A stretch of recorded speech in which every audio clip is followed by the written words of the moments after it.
होनी चाहिए। क्या राम जी ने आगे किसी को समय दे रखा था? भगवान ने किसी को कहा था कि मैं शाम तक यहाँ पहुंचूंगा, कल तक आपके यहाँ आऊंगा? किसी को समय दिया हुआ नहीं है राम जी ने। लेकिन राम केवट को यह कह रहे हैं कि मुझे जल्दी है। बेगियानो जल पायो पखारो, क्योंकि करोड़ों करोड़ों जन्म धारण कर लिए जगत में, अनेकों बार दुनिया में आ गए। अब इस जन्म मृत्यु के चक्कर से हम थके हुए हैं। लेकिन अब जब समर्थ मिल गया, गुरु मिल गया, वो सदगुरु मुझे अपनाने में देर न करे, देर न करे। बेगियानो, ये तीव्रता होनी चाहिए। भूत विलंब उतार ही पारो। राम जी गंगा को जल कहते हैं और केवट पानी कहता है। पानी का थोटा भर ले आवा। समर्थों में वाणी विवेक नहीं देखा जाता, समर्थों में दृष्टि विवेक होता है। किसी भी पहुंचा हुआ महात्मा बोलता है तो वो कभी कभी गंदे शब्द भी बोल देता है।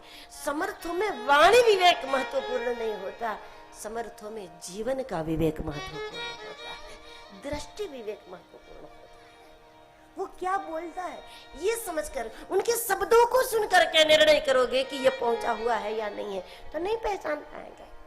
हमें क्या देखना है? उनमें देखना होता है उनकी समता, उनकी ममता, उनकी उदारता, उनकी निर्दोषता, उनकी निर्दम्बता, ये सब देखना होता है। केवट कथोटा लाया। जब राम जी ने कहा था जो करना वो करो, मुझे पार करो, और अब यदि केवट कहे कि 108 डुबकी लगाओ तो राम को लगानी पड़ती थी ना। लेकिन गुरु ऐसा नहीं करेंगे। गुरु शुरू में जरूर कहेंगे कि ये मार्ग कठिन है, तुम जैसा समझते हो ऐसा नहीं है, अभी भी वापस हट जाओ, अपने घर चले जाओ, बहुत मुश्किल है, परेशान हो जाओगे, बहुत कठिन है, ऐसे कहेंगे। लेकिन फिर भी जब शिष्य समर्पित होगा कि आपकी शरण में जो होगा हमें मंजूर है, और इस प्रकार समर्पित हो जाता है, तो उसके बाद गुरु भी उसको परेशान नहीं होने देते। अब कथोटा लाया केवट, पानी खुद भर के लाया। अपने शिष्य को कम से कम कष्ट हो, अधिक से अधिक कल्याण हो, ये हर गुरु का प्रयास होता है। भगवान के आचरण राम के धोए, ये राम को भगवान बनाने की प्रक्रिया है। राम भगवान बनने जा रहे हैं। जब केवट के द्वारा आचरण धोया गया, सदगुरु के द्वारा आचरण की शुद्धि होती है, उसके बाद ही ईश्वरीय गुण जीवन में स्थापित होते हैं।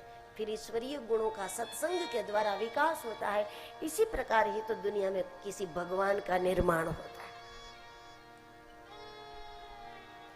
केवट ने की है यह भगवान बनाने की प्रक्रिया। राम को नाव को नजदीक लाया और सीता जी, राम जी, लक्ष्मण जी, केवट, गुहराज सब आ गए। और अब राम को कोई जल्दी नहीं है।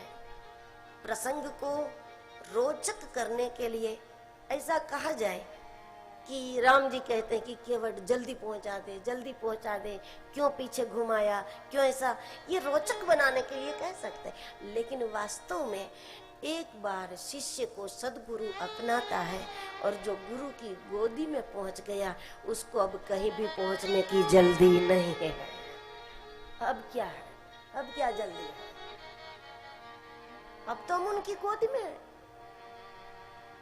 अब वो छोड़ेंगे थोड़ी। अब हमें जन्म लेना पड़ेगा तो गुरु भी जन्म लेंगे। अब कहाँ वो हमको छोड़ने वाले हैं? अब कहाँ जल्दी है राम को? कोई जल्दी नहीं। जल्दी क्या थी? मुझे अपना लो, बस ये जल्दी थी। एक शिष्य के रूप में राम की यहाँ तक जल्दी थी कि मुझे गोद में ले लो, मेरा स्वीकार कर लो, मुझे अपनाओ। और जब सदगुरु ने अपना लिया और किसी समर्थ की गोदी में कोई शिष्य बैठ गया, उसके बाद कहीं भी पहुंचने की जल्दी नहीं है। फिर तो आनंद ही आनंद, फिर कोई जल्दी नहीं। उस पार पहुंचे। अब तो गुरु को जल्दी होती है, शिष्य को नहीं। अब केवट को जल्दी है। मैंने जिसको अपनाया है उसको जल्दी से जल्द मेरे जैसा बना दो। ज्योत से दूसरी ज्योत जलती है ना, हूबहू जलती है। इस प्रकार गुरु कृपा से शिष्य में जब गुरुत्व जागृत होता है तो हूबहू जागृत होता है। ये दीप माला की परंपरा, इसको गुरु परंपरा कहते हैं। अब राम को कोई जल्दी नहीं है, अब तो केवट को जल्दी है पहुंचाने की। राम तो अब माला माल है। केवट ने नाव को उस पार पहुंचाया और उतरने के बाद अब केवट दंडवत करता है। केवट उतरी दंडवत कीना, केवट उतरी दंडवत कीना, प्रभु सखु चाहिए कछु नहीं देना, प्रभु सखु कछु नहीं देना, केवट उतरी दंडवत कीना, केवट उतरी दंडवत कीना। केवट दंडवत करता है, ये कैसी बात है? गुरु दंडवत करता है क्या? केवट का दंडवत यहाँ इस रूप में है कि जब कोई मूर्तिकार मूर्ति बनाता है तब वो मूर्ति के ऊपर पैर रखता है, उस पत्थर के ऊपर बैठता है, शस्त्र क्रिया के द्वारा वो उस मूर्ति को तैयार करते हैं उस पत्थर से। लेकिन जब उसी मूर्ति की विधिवत प्राण प्रतिष्ठा मंदिर में हो जाती है और वो पत्थर जब भगवान बन गया, उसके बाद उस मूर्ति को बनाने वाला शिल्पी भी जब मंदिर में आएगा तो वो भी आकर के दंडवत करेगा इसको। केवट उतरी दंडवत,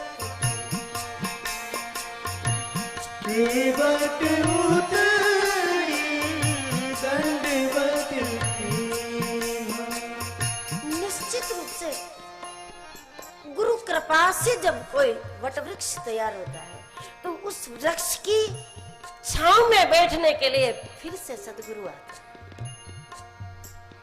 उन्हीं के द्वारा बनाए वृक्ष। लेकिन उस छांव में विश्राम करने के लिए गुरु पधारते हैं और श्रेष्ठ शिष्यत्व पहचान लेता है कि चाहे जिस रूप में आया है लेकिन ये फिर से मेरा गुरु मेरी ही छाया में विश्राम लेगा।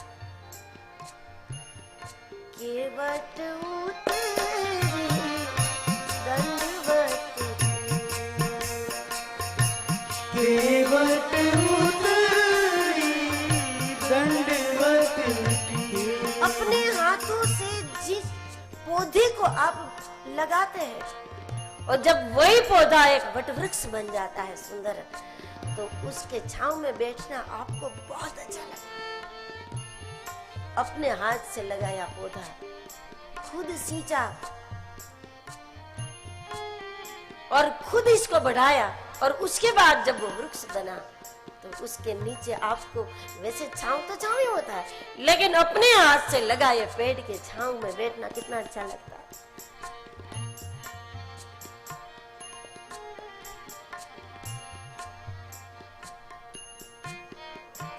जब वो भगवान बन जाता है तो वो मूर्तिकार भी दंडवत करता है। राम जी विचार करें केवट को क्या दूं, लेकिन केवट में कोई अपेक्षा नहीं होती, गुरु की कोई अपेक्षा नहीं होती, क्योंकि वो दाता है, सदगुरु दत्त है, वो दाता है। वो लेने के लिए जगत में आया ही नहीं है, वो तो आता ही है देने के लिए, वो तो लुटाने के लिए ही आता है, लेने के लिए आता ही नहीं।